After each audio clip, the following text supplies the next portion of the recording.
अस्सलाम वालेकुम। प्रोग्राम बयानिया के साथ मैं हूँ आलिया शब्बीर। नाजरीन, आपने देखा कि हाल ही में फ़ौज में कुछ अहम ओहदों पर तकर्रियाँ और तबादले हुए और इसके हवाले से DGISPR की जानिब से प्रेस रिलीज जारी की गई। इसके बाद प्राइम मिनिस्टर ऑफिस से एक नोटिफिकेशन जारी होना था और उसमें DGISI की तकर्री का था। अब इसके ऊपर चेमगोइयाँ होनी शुरू हो गई कि ये प्राइम मिनिस्टर हाउस में रोक लिया गया है और या फिर अभी तक वजारत दिफा से प्राइम मिनिस्टर हाउस पहुंचा नहीं है। ये इसको चेमगोइयाँ समझ के और सिर्फ कॉन्स्पिरेसी थ्योरी समझकर हमने भी इग्नोर किया और इग्नोर करने की कोशिश की गई हर हल्के की जानिब से। लेकिन फिर हमने देखा है कि ये डिस्कस हुकूमती सतह पर होने लग गया और हुकूमत ने खुद इसकी वजाहत भी दी और फवाद चौधरी साहब ने भी इसके ऊपर बात की। पर आपने देखा कि इसके ऊपर बाकी भी वज़रा जो है वो बात कर रहे थे, लेकिन जो मामला अब हुकूमती पार्लिमानी कमेटी में भी ये चला गया लेकिन नोटिफिकेशन जारी नहीं हुआ। अब इसके ऊपर ये कहा जा रहा है कि ये प्राइम मिनिस्टर की अना का मसला बन चुका है और इदारों की वकार का मसला बन चुका है। ऑपोजिशन ने इसको इस तरह से टेकअप किया है।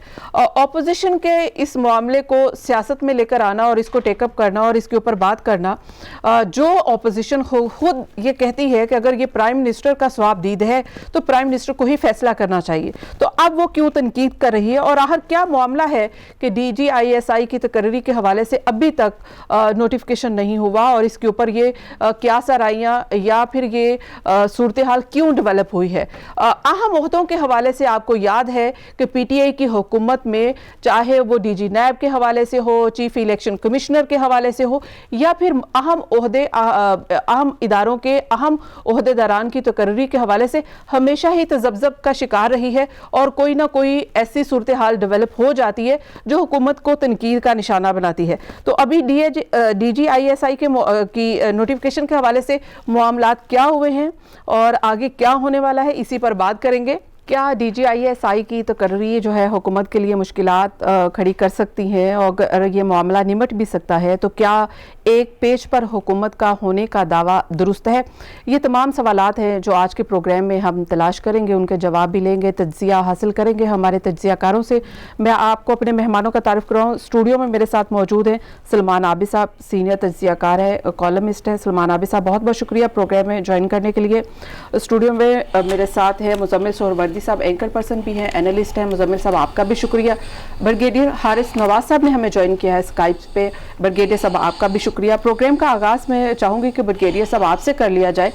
सबसे पहले तो ये बताइएगा कि जब हमें ये पता चला कि प्राइम मिनिस्टर हाउस से नोटिफिकेशन नहीं आ रहा, ISPR की जानिब से अनाउंसमेंट हो गई है, तो हमें सब जानिब से यही बताया जा रहा था कि ये एक प्रोसीजरल इशू है और वेट करना चाहिए, इसके ऊपर कॉन्स्पिरेसी क्रिएट नहीं करनी चाहिए, चमगोइयाँ नहीं करनी चाहिए, क्या सराइयाँ नहीं होनी चाहिए। अब जब सूरत हाल सब कुछ लाउड एंड क्लियर है, आपको लगता है कि ये दुरुस्त था या इसमें मामला गड़बड़ था?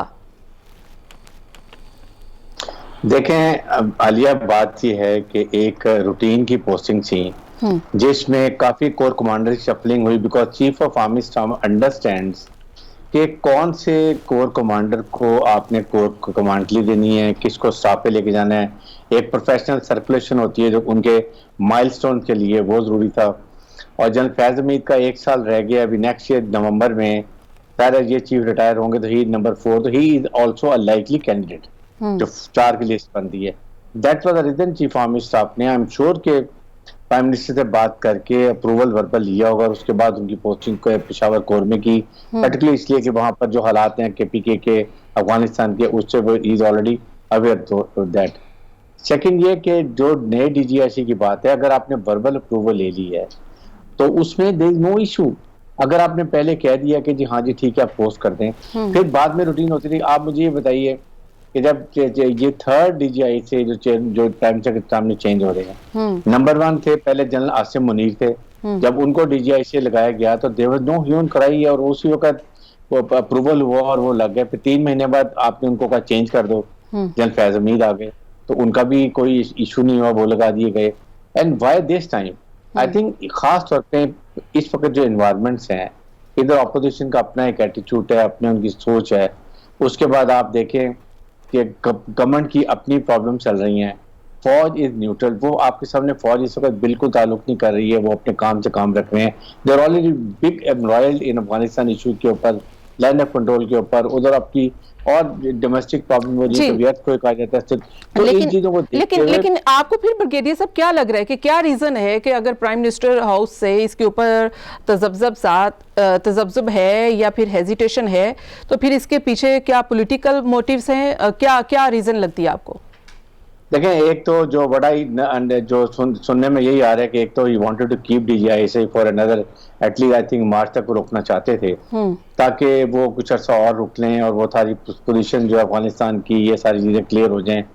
मे बी उनके कोई अपने भी पॉइंट ऑफ व्यू नुक्ता नजर होगा, लेकिन then he will not be candidate for the next post, because फिर 3-6 महीने की कमांड में तो you can't take over as chief army staff अगर आपको चौथे नंबर पे कहीं कंसिडर किया जाता है। तो इसलिए प्रोफेशनलिज्म के लिए जाहिर है कि वो उनको जाने देना चाहिए था। और अगर ऐसी बात हुई, अगर आपको फील भी कि मुझे समरी आनी चाहिए थी, मुझे अब वो करना चाहिए था, प्रूव करना चाहिए था, he is trying to assert himself, national interest में ऐसी चीजों को इग्नोर करना चाहिए, खास तौर पे इस वक्त जब चीफ आर्मी स्टाफ हैं, he is commanding a complete army. Brigadier साहब, मेरे सवाल का जवाब नहीं आया कि आपको क्या कोई पॉलिटिकल मोटिव्स लगते हैं? अभी डिस्कशन हो रही है, ऑपोजिशन का कमेंट भी आया, आप देखें पॉलिटिकल जाहिर है पॉइंट स्कोरिंग भी होती है, लेकिन आपको क्या लगता है कि जेन्युइनली क्या था? आई थिंक जाहिर है कि ही इज नॉट हैप्पी। या तो डीजीआईएसआई को पेशावर कोर में भेजने के लिए अभी वो रखना चाहते थे, और may be having his own observation about किसी वो हो सकता है कि डीजीआईएसआई ये कोई और चाहते होंगे, which I am not aware. But best national interest में ऐसे मौके के ऊपर इन एनवायरनमेंट में प्राइम मिनिस्टर को बड़ा दिल रखना चाहिए और उनको ऐसी कंडीशंस को अवॉइड करके अननेसेसरी टेंशन जो क्रिएट की गई, मिसअंडरस्टैंडिंग क्रिएट हो रही है पूरे पाकिस्तान में, दुनिया में बातें की जा रही है। जी ठीक है, ये पॉइंट टू बी नोटेड। अभी नेक्स्ट हम इसको टेकअप करते हैं, आपसे इसके ऊपर मजीद बात करते हैं। सलमान आबिद साहब, आप बताइए कि आप क्या समझ रहे हैं, कि आपको भी यही लग रहा है कि ये प्राइम मिनिस्टर का जो ये अभी जो मामला हुआ है, इसको जितना लटकाया गया है, ये रॉन्ग डिसीजन है? देखिए, मैं तो नहीं समझता कि किसी भी हवाले से इस मामले को में इतनी ताख़ीर होनी चाहिए थी, और ये इतनी ताख़ीर करने से ज़्यादा, जिसे कहते हैं ना, कॉन्स्पायरेसीज डेवलप हुई हैं, ज़्यादा बदशगुनियाँ पैदा हुई हैं, बदइत्तमादी पैदा हुई है, और लोगों को मौका मिला है कि लोग उसके ऊपर बहुत ज़्यादा बातें करें, चाहे वो अपोजिशन जमाते हो, चाहे वो हुकूमत में शामिल जमाते हो, चाहे वो आपके वुज़रा हो, चाहे वो मीडिया के अंदर लोग हैं। उनको एक अपॉर्चुनिटी तो गवर्नमेंट ने प्रोवाइड की है ना, किसी और ने तो नहीं प्रोवाइड की। तो गवर्नमेंट ने जब वो अपॉर्चुनिटी प्रोवाइड की है तो लोग उसको अपने अपने तरीके से जो है ना इस पर कॉमेंट्री कर रहे हैं। एक बात तो ये है। दूसरी बात यह कि देखिए, इख्तलाफ का पैदा होना ये फितरी अमर होता है, कोई ऐसी बात नहीं है कि माजी में भी इस तरह की चीज़ें हम देखते रहे हैं। लोगों के अंदर इख्तलाफात हो सकते हैं, हिकमत अमली के ऊपर इख्तलाफ हो सकता है, तरीक़ाकार पे भी इख्तलाफ हो सकता है, लेकिन ये काम जो है वो ड्राइंग रूम तक ही महदूद रहना चाहिए था। अंदर ही रह के बैठ के इसके ऊपर रेजोल्यूशन आना चाहिए था।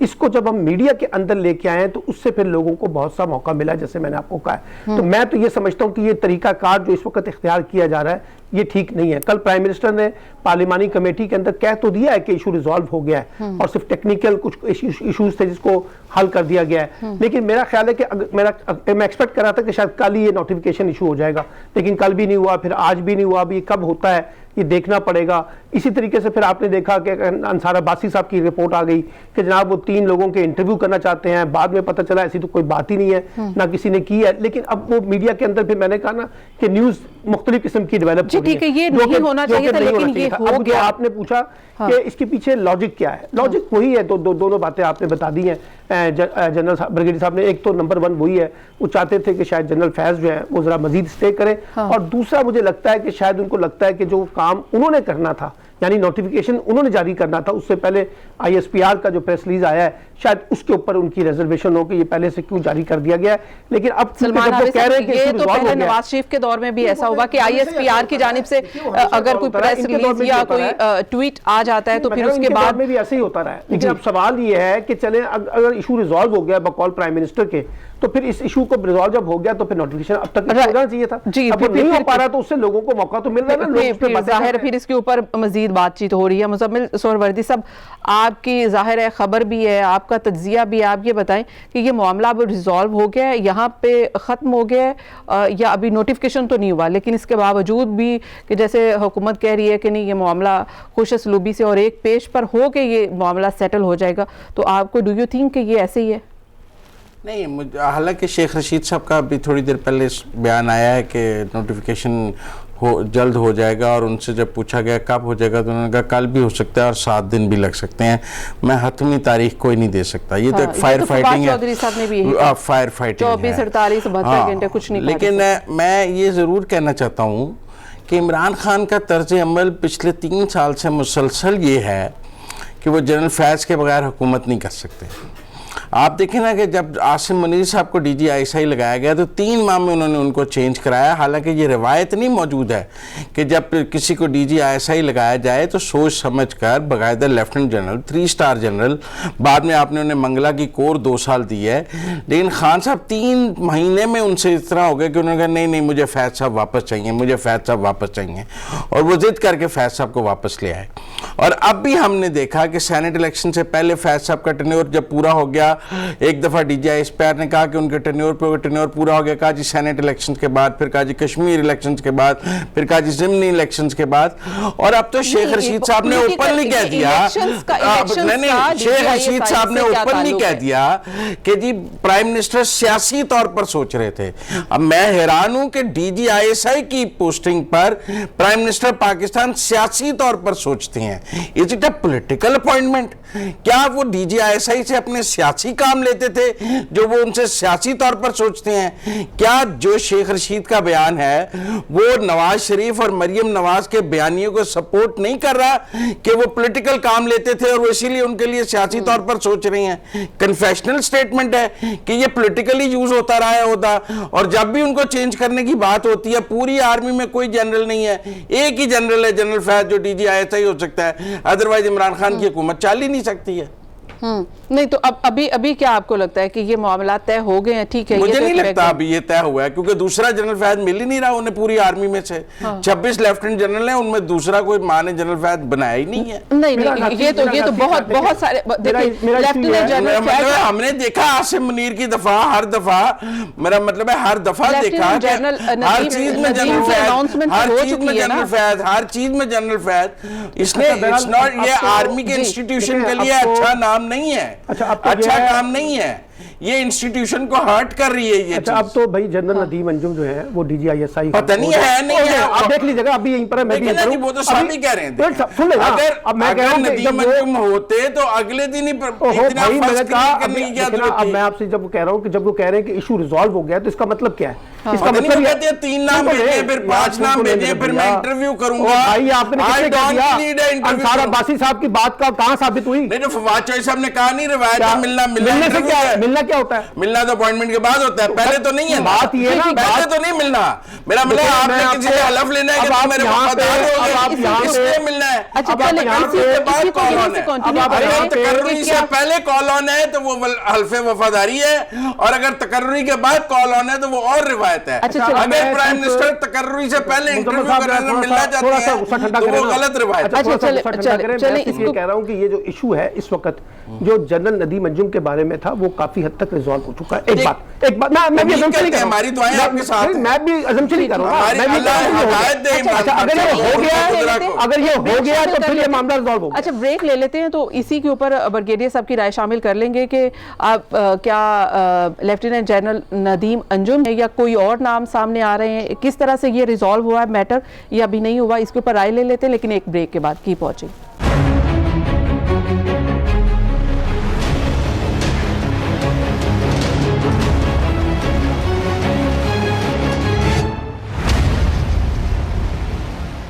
Welcome back. हम बात कर रहे थे DGISI की अपॉइंटमेंट के हवाले से, जो कि हमें डिस्कशन में नहीं लानी चाहिए। अहम एहसास मामला है, पाकिस्तान की कौमी सलामती से जुड़ा है, सिक्योरिटी से जुड़ा है, और हमारे दुश्मन अनासर जाहिर है कि ऐसी चौमगोइयों से फ़ायदा उठाते हैं, लेकिन फिर भी, और ख़ासकर पाकिस्तान में जो पोलिटिकल इसका यूजेज है उसको बड़ा नेगेटिव देखा जाता है।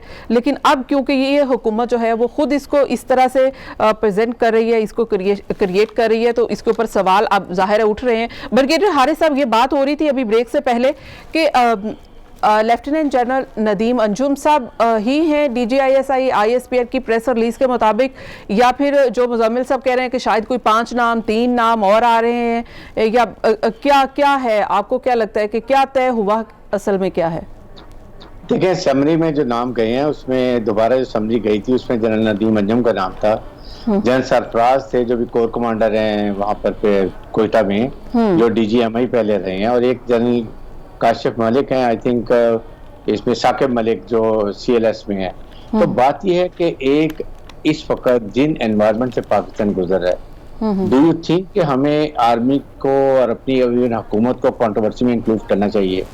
Is it sending a good message to the Indians and also Americans? Exactly. जो इस वक्त तुले में पाकिस्तान को एस्केप कोड बनाने के लिए, उधर आपका IMF वर्ल्ड बैंक की प्रॉब्लम चल रही है, FATF साथ नजदीक आ रहा है, और इस वक्त जब आप हमेशा कहते रहे कि फौज और हुकूमत एक पेज पे है, फौज देखें हुकूमत वक्त के साथ होती है, जो भी आइन और कानून के मुताबिक चीजें होती हैं उसमें फौज हुकूमत का साथ देती है। अगर आपको याद हो कि जब इमरान खान धरना दे रहे थे और उन्होंने मार्च किया था इस्लामाबाद की तरफ, तो फौज से आप हाई कोर्ट देख लें, असेंबली देख लें, सब जगह फौज मौजूद थी प्रोटेक्शन के लिए।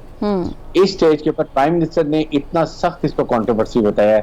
आई थिंक इनको इस बारे में सोचना चाहिए, रियलाइज करना चाहिए कि इससे फौज के अदारे को क्या फर्क पड़ता है, दुनिया को बात करने का कितना मौका, जो दुश्मन का नैरेटिव है वो कितना उसको एक दे रहे हैं जी, फौज और अवाम को जो एक मिसअंडरस्टैंडिंग क्रिएट करो, फौज को कमजोर करो, जो हम बात जिसको हम डिफीट करना चाह रहे हैं कौम, वो क्या इफेक्ट हो रहा है, ये चीजें सोचते हुए आई थिंक एक दिन जब मुज़ाकरात हो गए थे उसके बाद फाइनल हो गए, नेक्स्ट डे दिस ISPR से ये जरूर नोटिफिकेशन होना चाहिए था। पहले भी हमेशा ISPR ही नोटिफिकेशन इशू करता है, चाहे आप जनरल मुनीर की बात कर लें, जनरल फैज हमीद की बात कर लें, और साथ जनरल फैज हमीद को अननेसेसरी और कंट्रोवर्शियल बना दिया है। Exactly. उनके भी करियर के लिए नुकसानदेह है। I think he will also not be happy कि मुझे इस तरीके से इसके बाद के अपॉइंटमेंट के लिए भी उनके लिए डिफिकल्टीज हो सकती हैं, इसलिए मैं ये बात कर रहा हूँ। ऑपोजिशन पहले ही बहुत सारे एलिगेशन लगा रही है। मरियम नवाज को आपने सुना है, ठीक है। सलमान, मैं यहाँ एक मिसाल देना चाहता हूँ जी। बाबर अवान साहब ने शेख अजमत सईद साहब का के एक जज साहब का chief justice Lahore high court का के लिए टिप किया। इफ्तिखार चौधरी साहब ने उनको सुप्रीम कोर्ट बुला लिया चीफ जस्टिस की बजाय। उन्होंने उसी वक्त कहा I stand with my chief justice, जो मेरे चीफ जस्टिस के ऑर्डर थे मैं वो ओबे करूंगा, मैं गवर्नमेंट के ऑर्डर्स नहीं। अगर ऐसी बात थी जनरल फैज साहब को क्लियर ISPR से आती है, he will obey the orders of the army chief and he will join as corps commander Peshawar. इतना इबाम रखने की जरूरत ही क्या है? नहीं, लेकिन मैं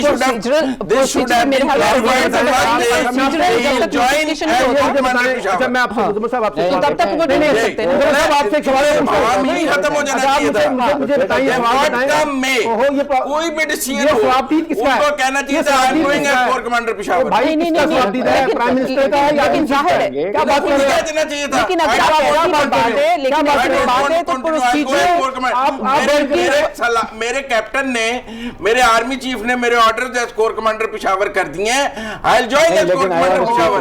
व्हाई ही वांट्स टू अच्छा, सलमान अभी सब ब्रिगेडियर सब कुछ कहना चाह रहे हैं। जी ब्रिगेडियर साहब, एक सेकंड मुजम्मिल साहब, ब्रिगेडियर साहब, जी जी जी एक सेकंड, जी जी मुजम्मिल साहब एक सेकंड। हाँ, कि जो भी पोस्टिंग ऑर्डर में डेट ऑफ ज्वाइनिंग होगी उसके ऊपर I am sure general Faiz will go, he will not refuse to कि मैं नहीं जाऊंगा।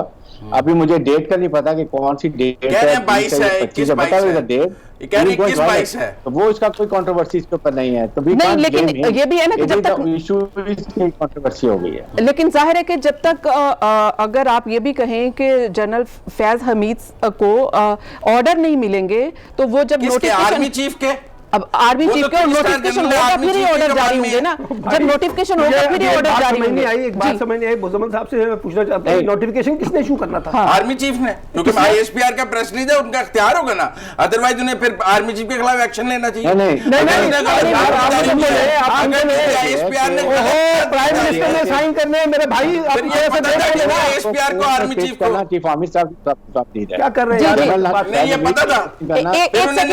एक सेकंड ब्रिगेडियर साहब को बात कर लेने दें। जी जी जी, ये कह रहा हूँ कि कोर को जनरल फैज हमीद को फ्रॉम DGI टू कोर में पोस्ट करना, ये जनरल चीफ आर्मी स्टाफ की सवाबदीद है। हाँ। और उन्होंने बिल्कुल ठीक की है।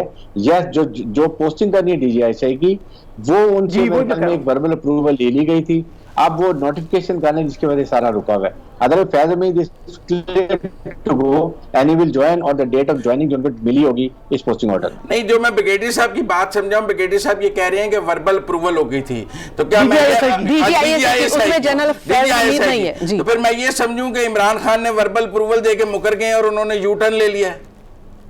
आप यही समझाने की कोशिश कर रहे हैं ना कि प्राइम मिनिस्टर आर्मी चीफ से वर्बली फिर मुकर गए, अपनी बात से मुकर गए प्राइम मिनिस्टर।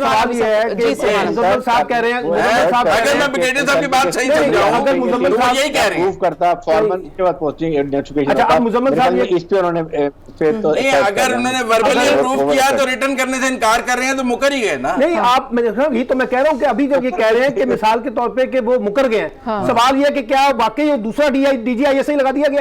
इतनी कंफ्यूजन मुकरने पे ही हुई ना। आप पहले बताएं ना, पहले आप जब अपनी बात कर रहे हैं तो आप अभी कह रहे हैं ना कि वो मुकर गए। मैं तो ब्रिगेडियर साहब ने कहा वर्बल अप्रूवल हो गई थी, फिर समरी मांगनी नहीं चाहिए थी जब अप्रूवल हो गई थी। तो भाई वो प्राइम मिनिस्टर ने समरी के बाद अजीब सी बात कर रहे हैं। अब एक नाम पर इत्तेफाक हो गया कि आर्मी चीफ और वजीर आजम का, तो फिर 3-5 नाम मांगने की यही तो मेरे ख्याल में यही तो मामला है कि जिसके ऊपर जब आपका और मेरा एक नाम पर इत्तेफाक हो गया, फिर 3-5 नाम मांगने की क्या जरूरत है जब इत्तेफाक ही हो गया।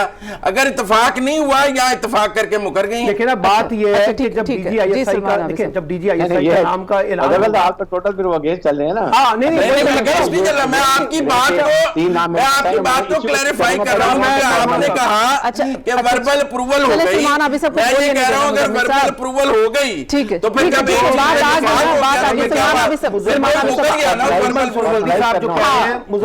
साहब जो कह रहे हैं ना कि जी वो मुजम्मिल सुरवती साहब कह रहे हैं कि वो यूटर्न ले चुके हैं या वापस ले चुके हैं, फैसला वो उन्होंने अपना।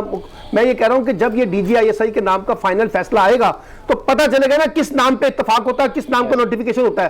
अगर वो किसी और नाम को लेके आते हैं तो फिर तो आपकी बात समझ आती है, लेकिन आप पहले से प्रीमेच्योर होकर ये बात कर रहे हैं कि जनाब वो उन्होंने फैसला कर लिया। होकर नहीं कर रहा, आप कह रहे हैं फैसला कर लिया 6 अक्टूबर से 15 अक्टूबर तक के यार, मैंने जो अभी आपने बात हुई है, मैं आपसे 6 अक्टूबर से अगर मैं आपसे सवाल पूछता हूं, वजीर आजम, मैं आपसे सवाल पूछता अगर इस मुल्क का वजीर आजम 9 दिन में 6 से 10 4 दिन और 5-4 9 दिन में एक DGISI का फैसला नहीं कर सका तो फिर उसकी कॉम्पिटेंस की क्या बात करूं?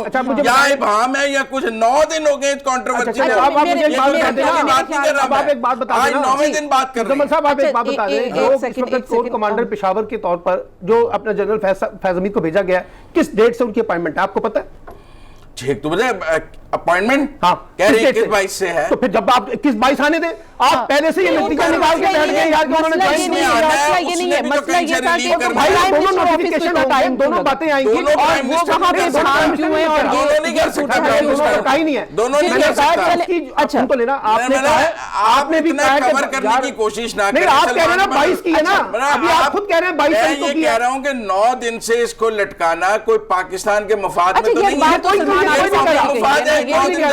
है, लेकिन जो बात टेक्निकल आप कह रहे हैं ना, बयान दे रहे हैं वो कौमी मफाद है। मुजम्मिल सुरवती साहब, आप बात तो सुन ले भैया, बात तो सुन ले। इसको आपने अच्छा मुजम्मिल साहब यही बात सलमान अभी सब पहले कर चुके हैं। जी जी, बात यह है कि सिंपल सी बात यह है कि जनरल फैज हमीद की जो अपॉइंटमेंट हुई है वहां पर कोर कमांडर के तौर पर वो किस डेट से उन्होंने ज्वाइनिंग करनी है, पहला ये सवाल निकाल लें और उसके बाद फिर आ जाए DGISI की अपॉइंटमेंट। अब ये दोनों बातों में आपको पता है अगर 22 तारीख है तो बता दे, अगर 22 तारीख है तो फिर अच्छा अगर सुना है तो फिर 22 को अगर वो ज्वाइन नहीं करते तब तो इशू बनता है ना। हम उससे पहले इशू बना के बैठ गए यार सारा का सारा। तो उससे क्योंकि अगले का नाम फाइनल नहीं हुआ ना, किसी को उन्होंने चाहे ब्रीफिंग होती है, ये आपने एग्जांपल दिए वो भी जाने वाले ने अपॉइंटमेंट आपने करनी है, अपॉइंटमेंट आपने करनी है, SHO की अपॉइंटमेंट हमने देखा नहीं है। ऐसे ही होता है, फेयरवेल्स होती हैं, ब्रीफिंग होती हैं, आने वाले को ब्रीफिंग होती हैं, handing over taking over charge होता है। ये को अनसेरेमोनियली हटाया जा रहा है कि विद इमीडिएट इफेक्ट आप चले जाएं। अच्छा जाहिर है कि यहाँ पे क्या DGISI का 2-3 दिन में हैंडिंग टेकिंग ओवर हो जाती है वहां पर इनके लिए 6 हफ्ते चाहिए, इनके लिए मुजम्मिल सुरवती के लिए जी वो ब्रीफ कर देते हैं। There is not an issue, issue कोई ऐसी बात नहीं है। आई थिंक इसको we should not make it so high pitch पे ले जाके we should wait and see, और इंशाल्लाह 1-2 दिन में दिस विल रिजॉल्व। और वेट एंड सी के ऊपर ही हम भी ब्रेक ले लेते हैं और वापस आएंगे तो हम इसके ऊपर बात करेंगे कि ऑपोजिशन ने इस हालात में जो सिविल बालादस्ती की बात करती थी उसने भी फायदा उठाने की कोशिश की है, तो आज वो प्राइम मिनिस्टर के ऊपर तनकीद कर रही है, वाई? इसके ऊपर बात करेंगे एक ब्रेक के बाद। की पहुंचे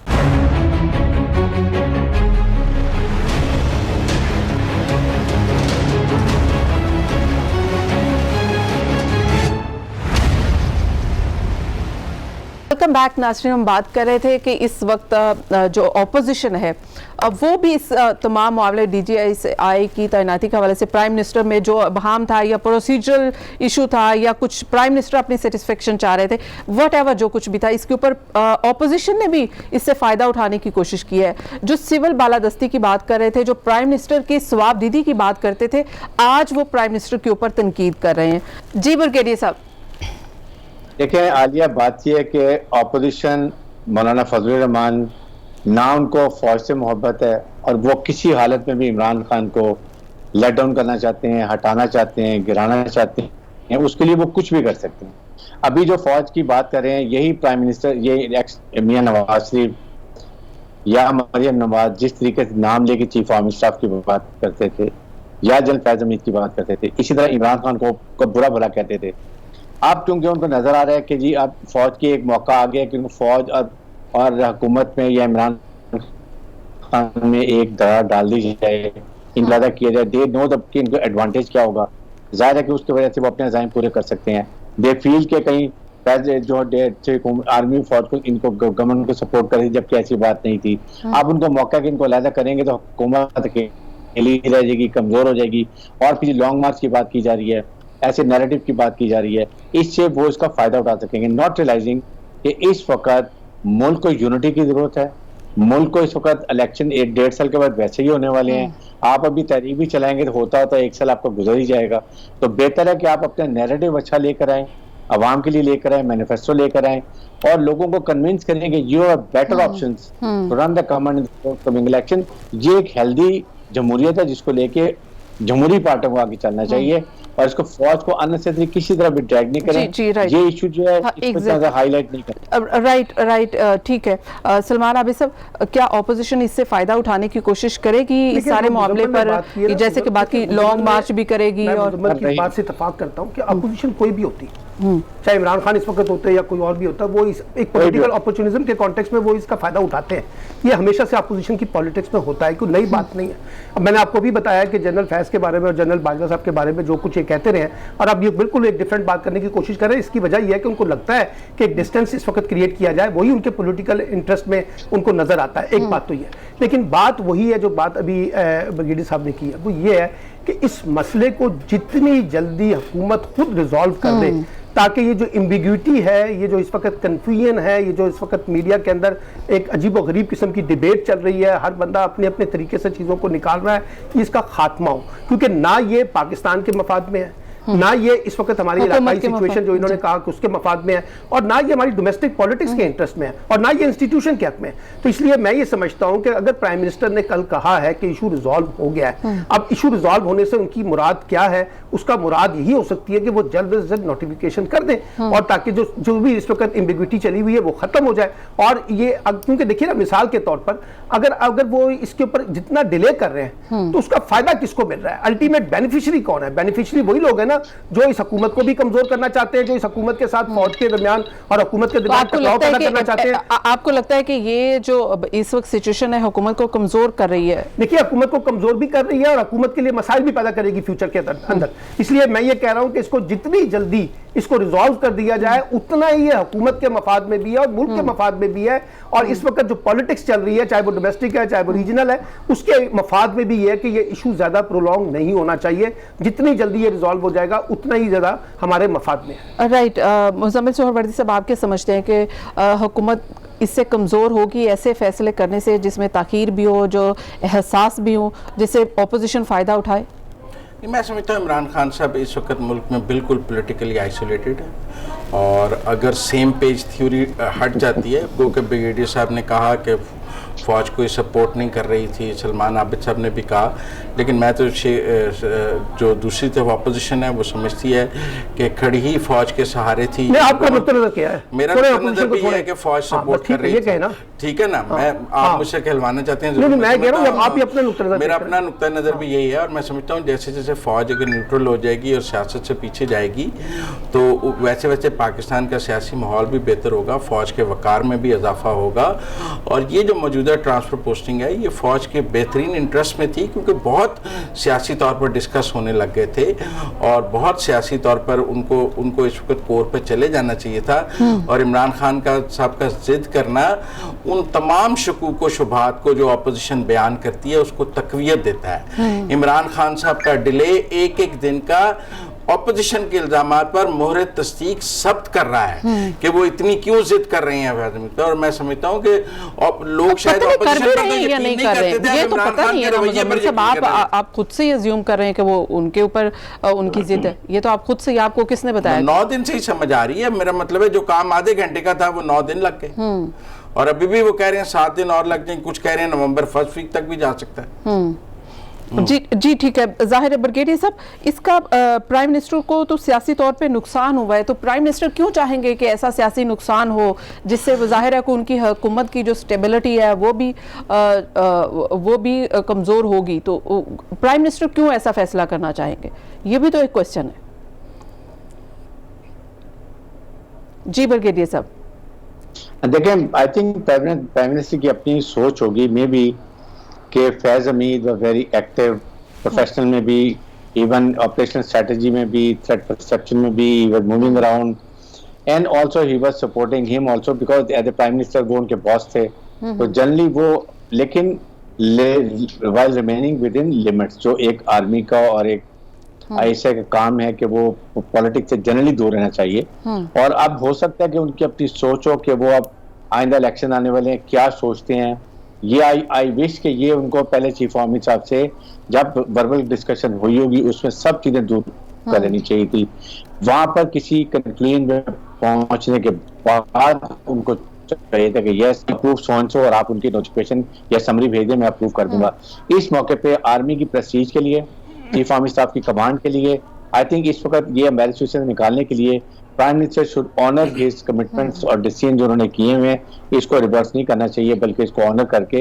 और फिर सेकंड ये देखें, उनको जो भी बात फौज की सपोर्ट चाहिए वो चीफ आर्मी स्टाफ ने देनी है।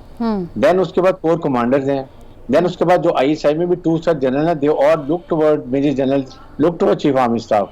दे नीड ऑब्वियसली अपने टेन्योर में प्रोफेशनल मेरिट के ऊपर शायद वो प्रमोट भी हों।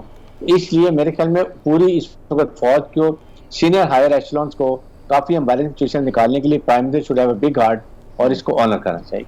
राइट ये तो सबका कंसेंसस है कि इसके ऊपर प्राइम मिनिस्टर को जो है वो डिसीजन लेना है, उसको ताखीर नहीं करनी चाहिए ताकि ये कॉन्स्पिरेसी जो है वो एटलीस्ट ख़त्म हो। और इंस्टीट्यूशनल जो एक किस्म के बहुत सारी कॉन्स्पिरेसी है, नेगेटिव थ्योरीज हैं वो जो सामने आती हैं वो तकरीबन जो है बिल्कुल दुरुस्त नहीं है। तो ये सलमान अभी सब जो इसका अब जाहिर है कि फ़ायदा अपोजिशन ने भी उठाया है, आगे जाके पोलिटिकल हो सकता है कि लॉन्ग मार्च भी, जैसे कहा है ब्रिगेडियर साहब ने कि लॉन्ग मार्च भी कर रहे हैं, तो कोई ऐसा हो सकता है कि इतना बड़ा नुकसान हो जाए इमरान खान साहब की हुकूमत को कि वो जो ये कहा जा रहा था कि जल्द इलेक्शन की बात है। पीडीएम ने क्या लॉन्ग मार्च करना है बेचारों ने, पिछले 3.5 साल लॉन्ग मार्च ही कर रहे हैं ना। वो तो एक मुर्दा घोड़ा है। अभी आपने देखा फजलुर रहमान ने क्या कहा और शहबाज शरीफ साहब ने क्या कहा, दोनों का दरमियान में आपने बातें सुन ली ना। उन्होंने कहा कि वो कोई लॉन्ग मार्च वगैरह के हामी नहीं है, वो जल्द से करना चाहते हैं, बस इससे ज्यादा कुछ नहीं करना चाहते, क्योंकि शहबाज शरीफ साहब वो 2023 के इलेक्शन की तरफ देख रहे हैं, उसके लिए रास्ता निकाल रहे हैं। वो कोई टकराव की सियासत नहीं चाहते, ना एस्टैब्लिशमेंट के साथ टकराव चाहते हैं, ना इस वक्त पॉलिटिकली कोई बड़ा टकराव पैदा करना चाहते हैं। वो तो उनकी लड़ाई जो है वो अपनी भतीजी से चल रही है, बड़े भाई से चल रही है, जो इस वक्त टकराव की सियासत कर रहे हैं। इसलिए इसमें से पीडीएम में से तो कुछ नहीं निकलना। एक बात, अब सवाल सिर्फ ये है कि जो इस वक्त पॉलिटिकल सिचुएशन है उसके अंदर अगर ये मामला एमिकेबली रिजॉल्व हो जाए और वही बातें निकलकर सामने आए जब नोटिफिकेशन हो जो पहले तय हुआ था, तो फिर मैं समझता हूं कि फौरी तौर पे कोई बड़ा क्राइसिस क्रिएट नहीं होगा। लेकिन अगर चीजें उलट होती हैं तो फिर यकीनी तौर पे क्राइसिस होगा। लेकिन मेरी अपनी असेसमेंट ये है कि वो उसी तरीके से तय होगा जो एमिकेबली पहले तय हुआ तो और उसी तरीके से तय होगा, क्योंकि कल प्राइम मिनिस्टर की लैंग्वेज से मुझे लगा है कि वो चीजें वहीं पर रिजॉल्व हुई हैं जहां से वो शुरू हुई थी। राइट। ये मुज़म्मिल सोहरावर्दी साहब, जो ऑपोजिशन है लॉन्ग मार्च की तरफ तो नहीं जा रही, या इससे ऐसे हालात में जो हुकूमत के या इमरान खान साहब की हुकूमत के इससे फायदा तो नहीं उठाएगी, लॉन्ग मार्च की तरफ जाएगी? ऐसी कुछ हालात से क्या फायदा उठाना? पहले फजलुर रहमान साहब ने लॉन्ग मार्च नहीं किया।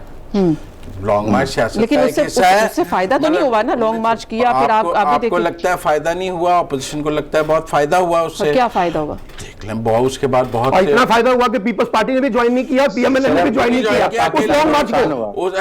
उसमें तो आइसोलेट हो गए बेचारे। उसी के समरात आजकल आप बलूचिस्तान में देख रहे हैं ना, सुना है जो जामन जो उस वक्त वादे हुए थे वो अब इम्प्लीमेंट हो रहे हैं। अच्छा, राइट। देख लीजिएगा आप बलूचिस्तान में भी क्या तब्दीली आती है वो भी। सलमान आबिद साहब आपका भी शुक्रिया। ब्रिगेडियर हारिस साहब, आप यह जाहिर है कि इतने अहम ओहदे और इतनी अहम तकरीरें इनके ऊपर डिस्कशन भी नहीं होनी चाहिए, अवामी इश्यूज होनी चाहिए, स्ट्रेटेजिक इश्यूज पर बातें होनी चाहिए। लेकिन क्योंकि एक मामला लटक गया है, इसके ऊपर ऑपोजिशन की भी राय आ रही है, तनकीद भी आ रही है, तो इसके ऊपर हम डिस्कस कर रहे हैं। अदरवाइज ये मामला हम भी चाहते हैं कि खुश असलूबी से हल हो जाए और इस अबहम को जल्द से जल्द दूर किया जाए, ताकि किसी को भी इसके ऊपर कंट्रोवर्सी क्रिएट करने का मौका ना मिले। आज के प्रोग्राम से मुझे दीजिए इजाजत। अल्लाह हाफिज़।